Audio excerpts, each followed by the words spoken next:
నమస్తే, welcome to RP7 TV news. 10 సంవత్సరాల్లో Bharatiya Janata party Telangana రాష్ట్రానికి చేసిన అన్యాయంపై మరియు కేంద్ర ప్రభుత్వ వైఫల్యాలపై రాష్ట్ర రవాణా మరియు బీసీ సంక్షేమ శాఖ మంత్రులు పొన్నం ప్రభాకర్ కరీంనగర్ జిల్లా కాంగ్రెస్ కార్యాలయంలో నిరసన దీక్ష చేపట్టడం జరిగింది.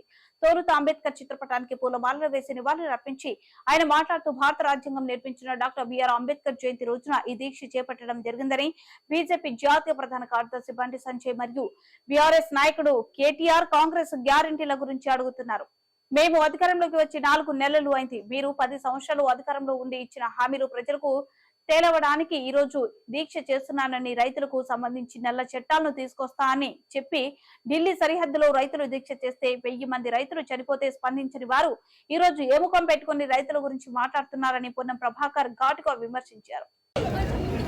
వేములవాడ శాసనసభ్యులు గౌరవనీయులైన ఆది శ్రీనివాస్ గారు,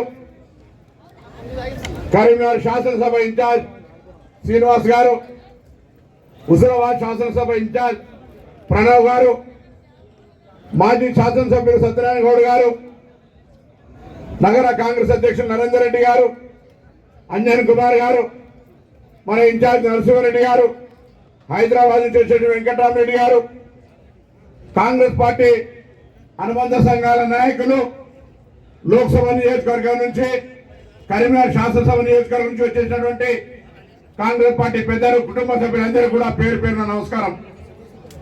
ఈరోజు డాక్టర్ బాబాసాహెబ్ అంబేద్కర్ గారి జయంతి. భారత రాజ్యాంగాన్ని నిర్మించినటువంటి, భారత రాజ్యాంగం ద్వారా ఈరోజు ఈ దేశానికి దిశ దశ ప్రజాస్వామ్యంగా నిలిచోవడానికి చూపెట్టినటువంటి వ్యక్తి జయంతి. ఈ జయంతి పురస్కరించుకొని ఈరోజు కరీంనగర్ జిల్లా కాంగ్రెస్ పార్టీ, సిరిసిల్ల జిల్లా కాంగ్రెస్ పార్టీ సంయుక్తంగా కలిసి ఈ పార్లమెంటు నియోజకవర్గంలో ప్రజాస్వామ్యాన్ని కాపాడాలని, అదేవిధంగా భారతీయ జనతా పార్టీ మొన్నటిదాకా అధ్యక్షుడిగా, ఇప్పుడు అఖిల భారతీయ ప్రధాన కార్యదర్శిగా, స్థానికంగా పార్లమెంటు సభ్యుడిగా ఉన్నటువంటి బండి సంజయ్ గారు కావచ్చు, ఈరోజు కేసీఆర్ ప్రాయోజిత ప్రతిపాదన చేయబడితే రాష్ట్ర బీజేపీ అధ్యక్షుడిగా ఉన్నటువంటి కిషన్ రెడ్డి గారు కావచ్చు, ఎవరైనా కాంగ్రెస్ పార్టీ గ్యారంటీల గురించి అడుగుతా ఉన్నారు. అందుకే కాంగ్రెస్ గ్యారంటీల గురించి, అమలు గురించి అడిగే ముందు 10 సంవత్సరాలుగా అధికారంలో ఇవ్వాల కూడా, మేము అధికారంలోకి వచ్చి 4 నెలలైంది, మీరు అధికారంలో ఉన్నట్టు 10 సంవత్సరాలైంది, మీ అమలు కాని హామీలేందో, మీ అమలు కాని హామీలేందో ఆ హామీలన్నీ కూడా ఇలా తెలంగాణ ప్రజలకు తెలవాలని ఇలా ఈ దీక్ష చేస్తా ఉన్నాం తప్ప ఇంకొకటి కాదు. అడుగుతా ఉన్నాం, ఆనాడు ప్రభుత్వం అధికారంలోకి వస్తే ప్రతి ఖాతాలో 15 లక్షలు పడతాయి, నల్లధనాన్ని బయటికి తీసుకొస్తా ఉన్నారు. ఎవరి ఖాతాలో పడ్డాయా? ఈరోజు దేశంలో రైతులందరికీ పెన్షన్ ఇస్తా అన్నారు. ఎవరికైనా పెన్షన్ ఇస్తా ఉన్నారా? పోగా రైతులకు సంబంధించి నల్ల చట్టాలను తెచ్చి ఢిల్లీ సరిహద్దుల్లో రైతులంతా రోడ్డెక్కి దీక్ష చేసి 1000 మంది చనిపోతే కూడా కనీసం స్పందించినటువంటి ఈ స్థానిక తెలంగాణ నాయకులు ఇలా ఏ ముఖం పెట్టుకొని రైతుల అంశం మీద మాట్లాడతారని అడుగుతా ఉన్నాం. అంతేకాదు, సంవత్సరానికి 2 కోట్ల ఉద్యోగాలు ఇస్తా అన్నారు. ఎవరికైనా ఉద్యోగాలు ఇచ్చినా అని ఇలా ఈ వేదిక ద్వారా భారతీయ జనతా పార్టీ నాయకత్వాన్ని అడుగుతా ఉన్నాం.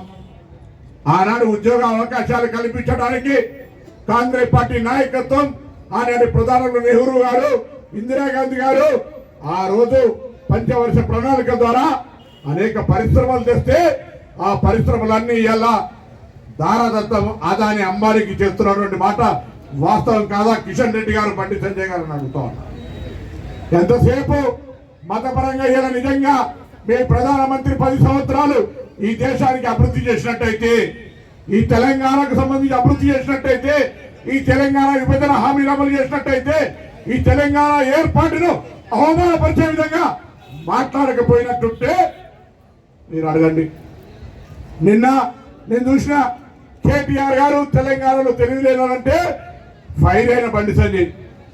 తెలంగాణకు తప్పకుండా ఎవడైనా తెలియలేదంటే ఆడు వెధవతో సమానమే. కానీ తెలంగాణ ఏర్పాటును, తెలంగాణ అమరవీరుల త్యాగాన్ని, తెలంగాణ ప్రజల ఆకాంక్షలు అవమానపరిచే విధంగా పార్లమెంటు సాక్షిగా మాట్లాడే నరేంద్ర మోడీ మీద నువ్వేం మాట్లాడలేదు, ఎందుకు విధవా అని అడుగుతా ఉన్నాను ఈరోజు. నీకు బాధ్యత లేదా? తెలంగాణ ఉద్యమంలో ఎక్కడ ఉంటివి? ఇలా తెలంగాణ పౌరుల మీద మాట్లాడుతుంటే ఎలక్షన్ల కొరకు రియాక్ట్ అవుతున్నావు కదా. తెలంగాణ ఏర్పాటు విధానాన్ని అవమానపడుతుంటే ఎందుకు ఇలా మౌనంగా పార్లమెంటులో ఉండి కూడా స్పందించలేదని అడుగుతా ఉన్నాం. ఇలా నరేంద్ర మోడీ గారి ప్రభుత్వంలో తెలంగాణ విభజన హామీలు అమలు కాలే. తెలంగాణకి ఇవ్వాల్సినటువంటి ఇలా అన్ని రాష్ట్రాల్లో ఇస్తున్నట్టుగా బాత్రూములు ఇస్తున్నారు, అన్ని రాష్ట్రాల్లో ఇస్తున్నట్టుగా ఉపాధి హామీ ఇస్తున్నారు, అన్ని రాష్ట్రాల్లో ఇస్తున్నట్టుగా కేంద్రానికి రాష్ట్రం కట్టినటువంటి పన్నుల్లో ఫెడరల్ సిస్టమ్ ద్వారా వచ్చేది ఇస్తున్నారు. 29వ తెలంగాణ రాష్ట్రంగా దేశంలో అత్యంతమైనటువంటి చిన్న రాష్ట్రం అంటే వయసులో 10 సంవత్సరాల క్రితం ఏర్పడ్డ రాష్ట్రానికి